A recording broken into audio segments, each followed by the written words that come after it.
Good evening, friends. Today's topic is on protein markers. Today we are going to discuss using a wheat an example, how the protein markers been practically used and how the protein markers been effectively people are using, whether the producer and the farmers, whether they look for quality of wheat or the consumers or the traders, everybody looking for the quality of wheat. So you already know that you are having a lot of wheat product every day you are consuming, and you may be knowing that a lot of brands also available in the market. You sometimes people call whole grain wheat, or sometimes white wheat, or sometimes wheat. There are variety of brands available, and each brand they describe separate their quality, etc. So when you go to the supermarket, when you see the wheat product, either it's a finished product. If you want to eat different kind of food items, each have different taste. Same way, when you go to the back end market, the supermarket, when you look on the different wheat flours, you have to choose which wheat flour for which purpose of making the bread different types. But before that, you should understand what kind of quality each wheat flour having. If this quality is there, whether how they are testing the quality, because the wheat supply chain is very long, because wheat is the #1 crop all over the world, not only in India, all over the world. Every country, they have own food preparations. Every country, they have own type of flours, wheat flours. So the flour quality is highly differ based on the consumers. So how the people are deciding which quality is good. For that, whether the markers like protein markers are helpful, how their people are using very long period. Let us see the wheat product. You see, most of you like pasta. It's one of the major wheat product in Western countries. Italian food are very common. And you have the common wheat bread, which are commonly people eating for the breakfast and thing. And also you have a lot of muffins and many other cake and other products which are being prepared, and everybody likes that, different kind of wheat products. Okay. So when you look on these kind of wheat products, whether some are look like very soft, like muffins and cakes, which are so soft when you prepare it. Some when you have is a very hard types when you have some of the wheat product, and some you have the when you make a bread or the chapati. So everything they have different kind of softness, different kind of wheat quality is there. Again, when these products, when you look into the supermarket, you can see many brands, Pillsbury, Atta, or the Ashirwad Atta, or there's lot of companies which are putting their brands and putting some kind of mixtures and developing their own wheat flours, wheat mixing of different kind of flours, wheat among the wheat flours. Okay, let's see how the wheat looks. When you take any wheat grains, when you see the wheat as a whole grain, when you dissect it, you can see like this. The wheat is major portion is endosperm, and also you have the germ cells. So germ 1, starchy endosperm. The germ you have embryonic axis and also scutellum, and this is the major portion of starchy endosperm. It's more of carbohydrate, and also the protein fractions are embedded. So when you look on the surface of the wheat grain, so this is again will decide whether this wheat flour having the germ inside or germ free. If it is endosperm, when the flour is mostly of endosperm, whether the endosperm alone been separated without by leaving the top layers like aleuron layer. So this again decide the quality of wheat. So when you look on the grains, you can see the top hairs of brush in the top side, this attachment of the grain in the panicle, and you have see the aleuron cell layer and the nucellular tissues, seed coat, tube cells, cross cells, hypodermis, epidermis. When you split open the individual layer, these are the layer you are getting in the wheat grain itself.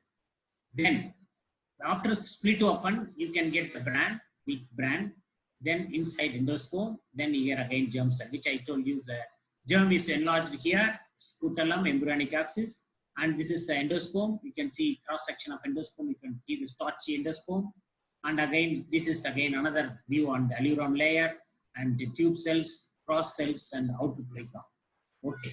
So when you look on the wheat grain, now when you dissect out the wheat grain or peel the wheat grain, you can see so many layers inside.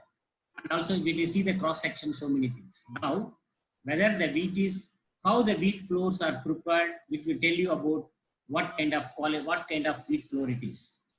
Coming to the very simple common man logic, when you take, whether you have, when you go to the shop, they will ask you whether you need whole grain wheat or refined grain.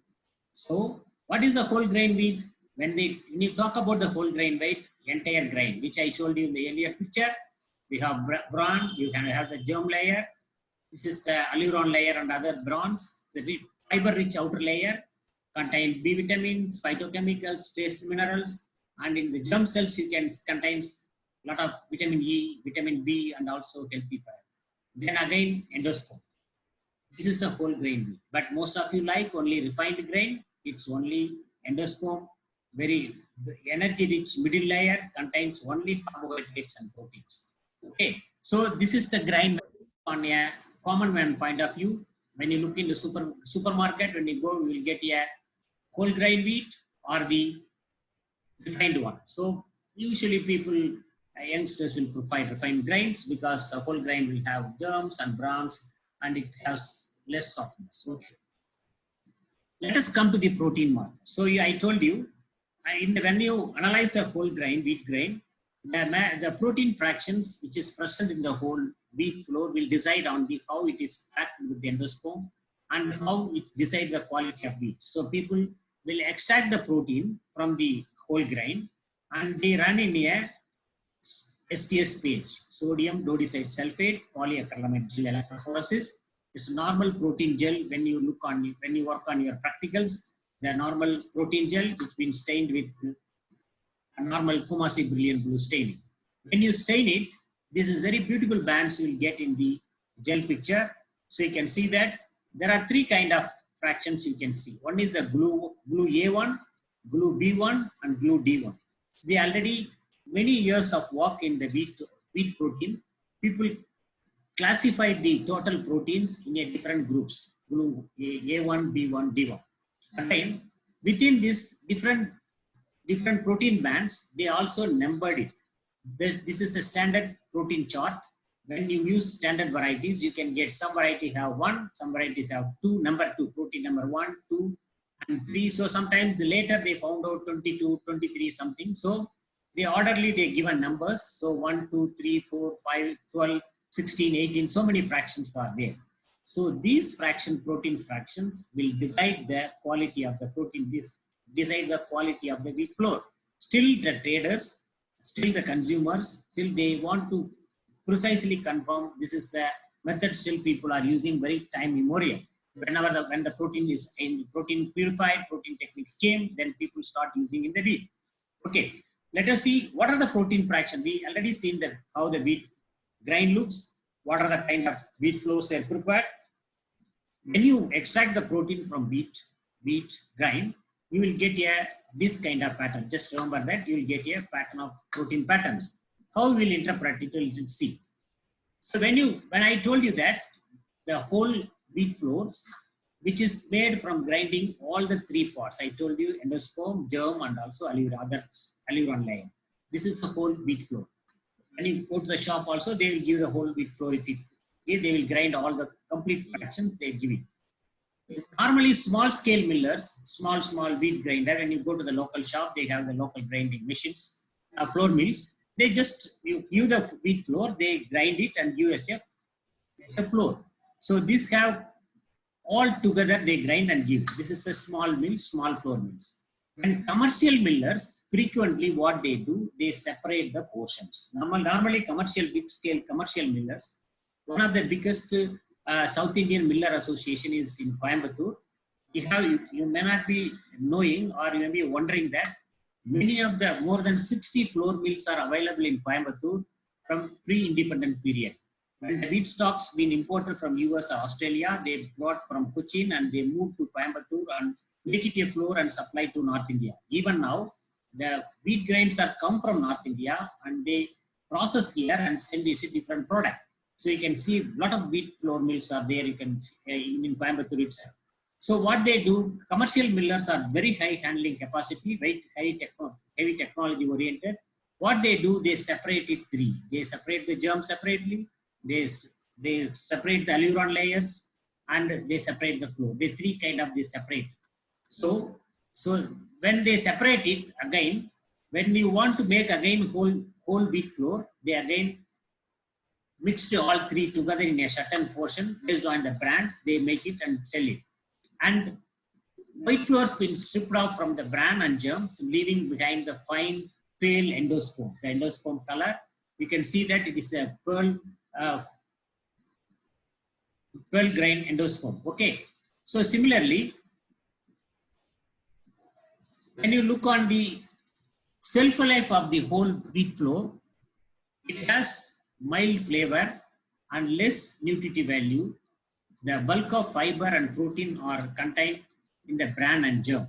So this is the more shelf life than the whole wheat flour. This purified one is have more of shelf life, self-stable than the whole wheat flour, because the germs are removed, because it's have some kind of oil and other and the alluron layers are removed. So you'll get only the plain white endosperm. So that is a white flour. That is the thing. But when you go for whole grain wheat flour, the storability will be less, shelf life will be less. So this is regarding the how they prepare the whole wheat flour.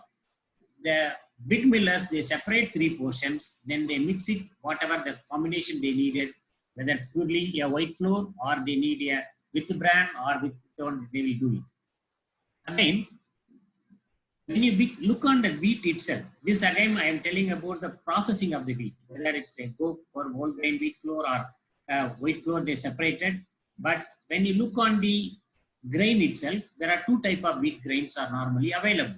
So what are they? They have the soft wheat and hard wheat. So normally in the wheat variety itself, there are two kind of wheat varieties, Olar triticum aestivum, supplied wheat. But in the varietal difference is there. One have hard wheat flours, another one is soft one. Hard normally used for bread making, and soft one they use for cookies and cakes. This include bread making, including chapati also. So these grains are firmly embedded in the protein matrix, and these grains have damage during milling process and have high water absorption capacity and low level of protein fibrillin present and on starch isolated from hard wheat. So this hard wheat, so because of this property, it looks like hard wheat. And when you look on the soft wheats, which used for cookies and cake making, which are starch grains are loosely adhered to the protein matrix, and lower portion damaged by starch grains and low water absorption, and also this high level of fibrillin present in the starch. So this is the major difference between hard wheat and soft wheat. Okay. So coming to the next, wheat flours have another type. I already told you that is one is for bread making purpose. Another one is they have making this is bread flour is made with this one, and they do have high protein content. Mostly the bread is being used for hard wheat kernels. These flours are used, and also it's having the gluten. Sometimes people nowadays want gluten-free wheat flour. So the gluten-free process is different. That is soaking the wheat flours in the water, and they remove the gluten, and the gluten will not dissolve, and they will filter and take out. And when they work by hot kneading process, the tough wheat they're preparing, which have the special property, so we can easily these hard wheat flours, when you use it for different purpose, you can have different kind of preparations. Like when you use it as it is a bread baking, or if you want to remove the gluten, so you have the different kind of preparations. This they use for breads, and also there are plenty of structures, chewy structures on that type. Second category is the positive flour. This is fine structure. I told you the soft wheat flours, which have the low protein content. And the soft varieties, most of the soft varieties of positive flour, this is mostly used for pie, crust, and bread. You have cakes and muffins. These are all things you can produce from these positive flours. These also have they have specific brands. So they offer the unbleached one and bleached one. Again, they have two kind of bleached and unbleached one. many commercially available pasta flours are bleached one. So the unbleached also available. So you can, that's why bleached you have white color. Okay. So now you are very clear about what kind of wheat flour types are available, what kind of wheat grains are available, soft or hard grains, or the whether whole grain wheat or the wheat flour it's endosperm alone. So these kind of things which are available in the market. Okay, whatever may be their type of wheat, whatever may be the type of flour mixing, when you extract the protein from the grain, not preparing the flours, just grain, total flour grains are made into a flour, then you can run in a extract the proteins, simple phosphate buffer you can extract it. After abstracting the protein, you can run in a STS page. That means you have to prepare the stacking gel, then separating gel. When you load the protein on the well, and then if you separate it, then it's separated into based on the molecular weight. When you look on the total protein gel, when you look on this gel, you can see the top we can have high molecular weight. Glutenin fractions are there, high molecular weight. Then you have the albumin subunit in the bottom, very smaller size protein size is very smaller, maybe 10 kDa or 5 kDa smaller size. Then you have alpha, beta, and gamma gliadins which have low molecular weight C subunits, and also low molecular weight B subunits also there. These are all the protein subunits. These are these C subunit, B subunits. This is the omega gliadins and also albumin and globulins. So these portions are very low molecular weight range and also have different fractions are available. This is in total when you look on the protein pattern in the wheat protein gel. But the main concentration is only on high molecular weight glutenins. The major portion of the wheat high molecular weight glutenins which decide the quality of the wheat flour, quality of wheat varieties. So this one only I showed you in the previous slide. Here also it one only labeled in a different numbers. So they have standard numbers. If it is 1 means it is the top, after that second, after that 5, they have clearly numbered. So this number, when you have standard pattern, when you run your given varieties, you can compare it which one is which type. So I already told you, GLU A1, B1 and D1, 3 major fractions which are differentiating the most of the wheat varieties. GLU A1 fractions, this contain only 1 and 2, these 2 alleles, 1 and 2 are sometimes null alleles. So 1 and 2 are better than null alleles when you look on the GLU 1 protein. When you look on the GLU B1 protein, when you look on the GLU B1 glutenin, so you have whether you have 17 plus 18 fractions, 17 and 18 fractions. Some varieties have 13 and 16 fractions. Some varieties have 13 and 16 fractions. You have predominant. Or some varieties have 7 and 8 fractions, some and 6 and 8. So when you look on that, this is the best quality wheat compared to 6 and 8 or 7 and 9. This is 17 and 18 is the best quality wheat in case of GLU B1. When you take it to GLU D1, this is the highest, best quality for bread making and chapati making, roti making. The 5 and 10 is the number 5 and 10, and number 2 and 12 are this is better than 5 and 10 is better than 2 and 12. So like that, the size fractions mean mostly they run in 80% STS page or 10% STS page. So this when you run it, you will get this kind of pattern. And if you take a clear pattern, then you can number the protein and then you can compare. Okay. So this gel picture maybe will be very clear for you. These are all the 11 wheat varieties, different kind of wheat varieties.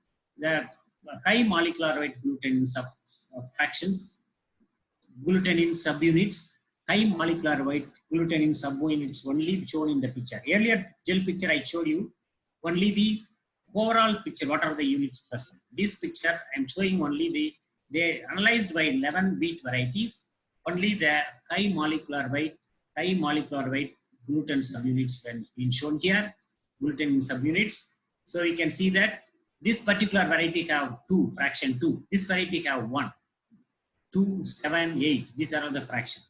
This variety have 1, 5, 13, 16 and 10.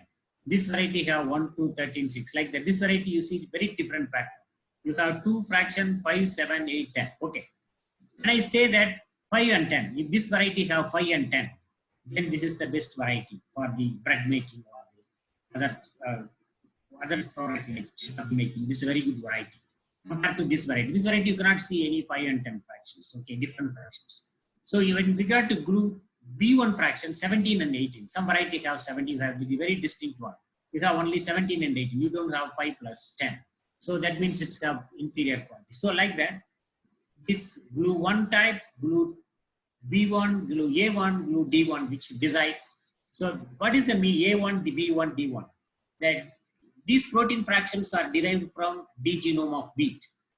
This is derived from B genome of wheat. This is from A genomes. From there, when you analyze only the diploid genomes like D genome, you can easily find these fractions. When you have A genome and when you have AB genome, you can get this type. So based on the genome, it is been whenever the hexaploid wheat is derived, it's derived from 3 type of diploid genomes which have A genome, B genome, D genome. Accordingly, the D genome varieties have donated the high quality wheat like 5 plus 10 in case of bread making quality, and B genome donated this type, A genome this one. So this picture will clearly show you how the wheat protein, when you extract the total protein of wheat, and when you run in a STS page, when you look on the gel and you score the protein fractions, then it will tell you that among these wheat varieties, which are all having this particular fraction, then people want to work only, they want a bread making quality, then they want bread making or chapati making, they look only for glue D1 fraction. So the wheat breeders, or after developing the varieties, there are many varieties that have different kind of glue fractions. The people look only for this bread making quality, they look only these fractions. So the traders will analyze take the bulk samples, and they run in a page gel and look for the protein fractions and decide, okay, this is a good quality fraction, no problem, we can make along. Similarly, the breeders, when they develop new varieties, they always look what purpose they are developing. Accordingly, they look the protein profile and do that. So the gluten subunits, the quality of wheat flour for bread making depend on the viscoelastic properties of the turf, which are influenced by quality and quality of gluten forming proteins in the endosperm. So that way the gluten fraction is very important. The protein, so sometimes some people are allergic to gluten, so they want gluten-free wheat nowadays. So high molecular weight one, low molecular weight subunits, and also especially that high molecular fraction determines strength and elasticity of the gluten. So this is tell about how important it is. And also, when I told you that D locus is the very good quality wheat, so the bread making quality, most of the glue D1 locus will decide that is 5 plus 10 is the very fine quality, good quality wheat. So they given as a locus name glue A1, B1 and D1. So this, it was established how the D1 allele looks, what is the protein fraction it contains, and how it influences the bread making quality, everything being documented. That's why they directly use as a protein marker. Similarly, glue, I already told you glue D, 5 plus 10 unit is the very nice fractions. So this is a good quality wheat, 5 and 10. This is the variety among all variety. This clearly shows the 5 and 10 is the predominant fraction. So this variety they strongly recommend for the bread making purpose. Okay, so another one, normally the people look on the 1B, 1BL, 1RS right translocation. That is 1B, 1R translocation, they call it as normally when people working on B. What is the meaning? Some of the, when you make a crosses for the rye, one of the diploid types, the rye, sickle cereal, the people try to introduce wheat rye crossing, they try to introduce the rust resistance from the rye. So in that, when you transfer the rust resistance, along with that, some portion of rye chromosomes also be incorporated in wheat. Sometimes if your big fractions are incorporated, it affects the quality of wheat. And also, whether these rye fractions or small fractions are incorporated, then they check by using the protein gel. So that's why they have, these are all the protein fractions which come from 1R, that is 1 rye chromosomes. So 1R has been transferred to wheat in the form of 1AL, 1RS, this is A genome, and this is R genome rye, and 1 B genome, R genome, from R genome, rye to B genome, rye to D genome. So wheat rye translocation lines, some of the lines which they develop are rust resistance, they also look for whether the right portion of the genome is transferred in order to not only check the rest resistance, but also whether right chromosome is once incorporated, then only you can expect that you can get the quality of wheat. That is right, not only the quality, the whether rice portion is transferred. Sometimes the undesirable big region is transferred. Sometimes it affects the quality also. So that's why it will tell you how the quality will affect. So nowadays, they're also checking the protein quality now because of wheat genome is sequenced, many sequence information are generated. Now they validated with SSR marker. They developed a markers and they validated this blue B1 locus with the protein pattern with the PCR pattern. So they linked that. So whenever you have the 5+10 fraction of the protein, then if you use this codominant marker, you can find out the plants which have these fractions. Likewise, blue A1 locus also, they have the DNA markers for locating these high molecular weight allele like allele 1 or allele 2. That is 1 and 2 fractions. We have blue A1 allele. For that, we have specific primers. We can easily differentiate blue A1 locus. Similarly, for blue B1 locus also, the markers, SSR markers are identified. Those markers also checked with the plant when the grain protein pattern, then they validated blue B1 locus, which contributed for specific fractions. So like that, the people confirm by usually extracting the protein, the big lots, and they check it. And also in the plant side, also you can, in the growth, early growth stages also, you can use SSR marker. You can screen the plants whether this have A1 or B1 or D1 locus. So this is the score. Normally they combine the score. For example, if you have 5+10 fraction is there, this is the highest score, the variety of 4. If the 2+12 fraction is this 2. So they again, traders, they cannot individually count and make it. Finally, they given a score 1, 2, 3, 4, which is the high quality wheat. You have the 4. Score is 4, then it is a high quality. If it is a score is 1, these are all the low quality. So like that, the combined score also, blue 1 locus, they have the score also they will give. So this again, if you want to individual fractions also, you can say 5+10 is better than 2+12, and also 3+12, and also 3+12 is better than 4+12. So like that, every fractions you can compare which protein fraction is better, and also overall score also you can make it, and this score will tell you whether this wheat is good quality or poor quality wheat.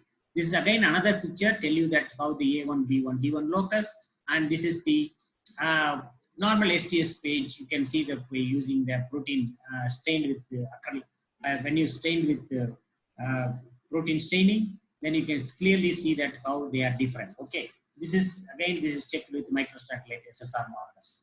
So this has been allowed many of the international wheat testing programs, and how the quality of wheat is tested. We are almost coming to the end. So this is again recap of the so far the stories. This looks when you run a total protein and by STS page, you can see the different kind of protein fractions, and this also been characterized, which are all the proteins available. We use only the high molecular weight glutenin fraction, which can be differentiated as A1, B1, and D1 locus. So these are all some of the how the different kind of fractionations will tell you about how we can clearly differentiate protein fractions. Okay, so finally the people nowadays, many of them have the gluten sensitivity. So this gluten sensitivity also nowadays you can easily overcome by way of wheat flour processing.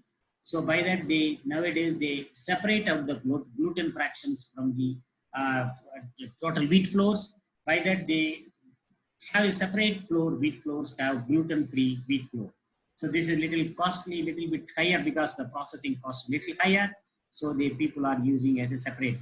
So from this presentation, you should understand that even though a lot of variety of wheat varieties are available, these wheat varieties again, when their wheat grains are processed, they have make it a different kind of flours.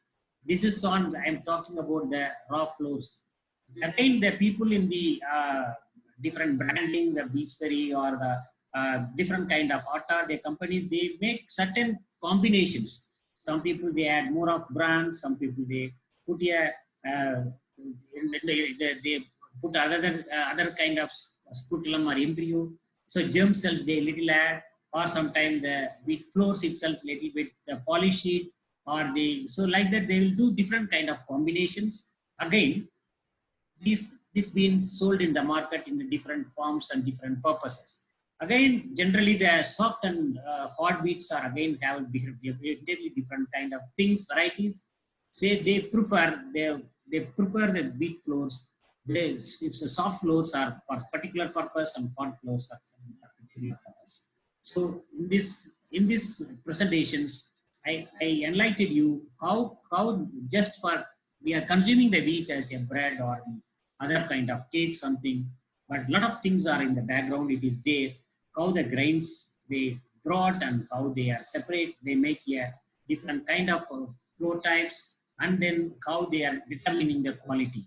So everything is just like that. You cannot develop a wheat variety. You have to look on the consumer point of view, which is more needed, or if you have special purposes, then you have to look on the specialty wheat types, then you can use it. So this is all about the how the protein markers been applied in case of wheat system. Okay, there are another type. This is I am all talking about the Triticum aestivum hexaploid wheat. There are dicoccum type wheat is there. Whenever you go to a morning breakfast, you have the sambar rava, upma you always eat. That is not the wheat which we are discussing. These are all the floor hexaploid wheat type Triticum aestivum.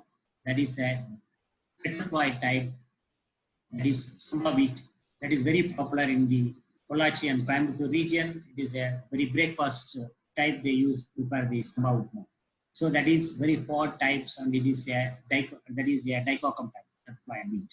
So that is different one. That will not be tested under this. So far the discussion we made is only the hexaploid wheat Triticum aestivum.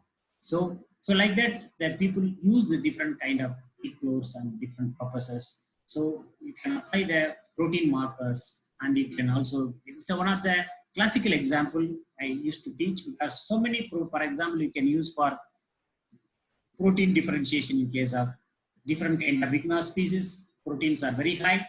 They are using the proteins are separated and they are classified.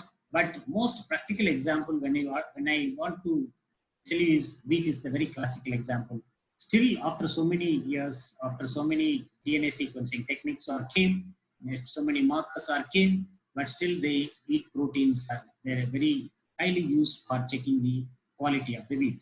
So that when you ask about the anything and you want to remember about the protein marker, if you remember the wheat varieties, wheat types, and wheat products, then you always look on the whether this product, this particular wheat contains 5+10 or 10+12, which fraction it is, whether how it is the quality is high, whether scale is 1, 2, 3, or 4, whether we have high quality or low quality. So these are all the things which I want to share with you today. Thank you for this particular session.